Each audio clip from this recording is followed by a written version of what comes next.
Soyez vraiment les bienvenus dans ce magnifique grand salon de la Sorbonne aujourd'hui. Monsieur le Président, Madame l'ambassadrice, vos présences ici, dans ce lieu où depuis le XIIIe siècle, la pensée universitaire française vit, s'anime, est un immense honneur pour notre communauté universitaire.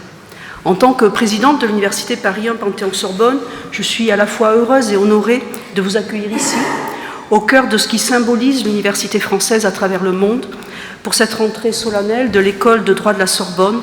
Permettez-moi tout d'abord de remercier la présidente et la directrice pour cette invitation qui me permet, au cours de ma 12e semaine à Paris en tant qu'ambassadrice d'Italie, de toucher du doigt la profondeur des liens qui unissent nos pays dans le domaine de l'enseignement universitaire et de la recherche.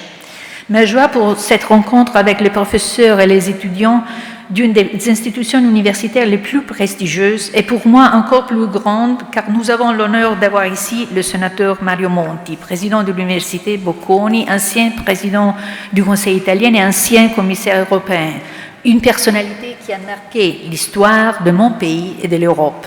Merci Madame l'ambassadrice pour ces mots soulignant l'importance des liens entre les universités françaises et les universités italiennes et plus largement les universités européennes. Avant de vous donner la parole, Farhad Amélie et moi-même souhaitons dire quelques mots au sujet de l'école de droit que nous avons l'honneur de diriger depuis 2 ans.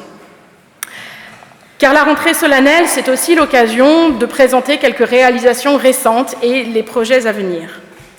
Au titre des récentes réalisations, je mentionnerai d'abord l'enracinement de l'Institut d'études à distance, l'IED, de l'École de droit de la Sorbonne. Je me réjouis en outre de la signature récente d'une convention de partenariat avec la Cour de cassation. Cette convention a été signée à la suite de la rentrée solennelle de l'année dernière, à laquelle Madame Chantal Arens nous avait fait l'honneur de participer.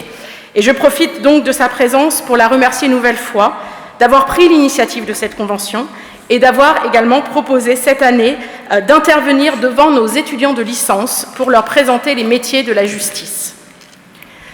Et je me réjouis enfin de la signature d'une convention de partenariat avec l'Ordre des avocats au Conseil et à la Cour de cassation.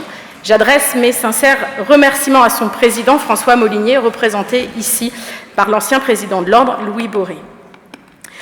L'activité soutenue et le dynamisme de nos 3 instituts de recherche doivent également être mis au crédit de la réussite de notre école.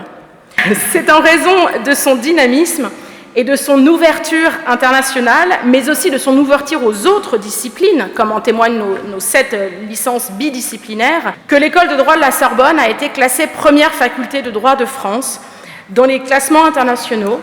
Cette année, elle a été classée au 18e rang mondial des universités de droit dans le classement QS World University. Monsieur le Président, nous sommes très heureux que vous ayez accepté notre invitation. Je sais que nos étudiants se réjouissent de vous entendre et de pouvoir vous poser des questions.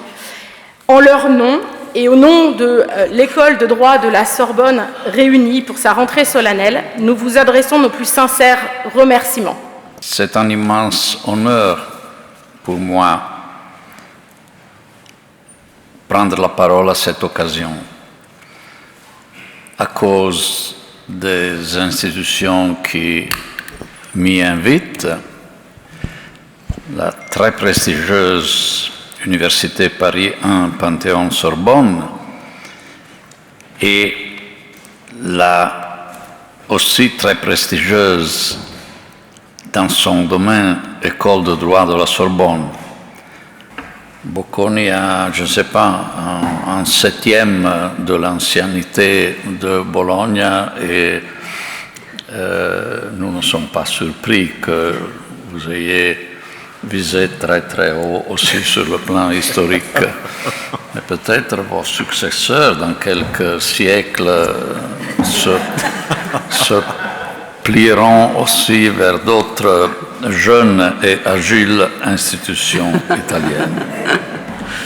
Quelle valeur représente le fait d'avoir une mission dans un domaine névralgique pour l'Union européenne, surtout pendant ces années cruciales pour le processus d'intégration européenne? Merci.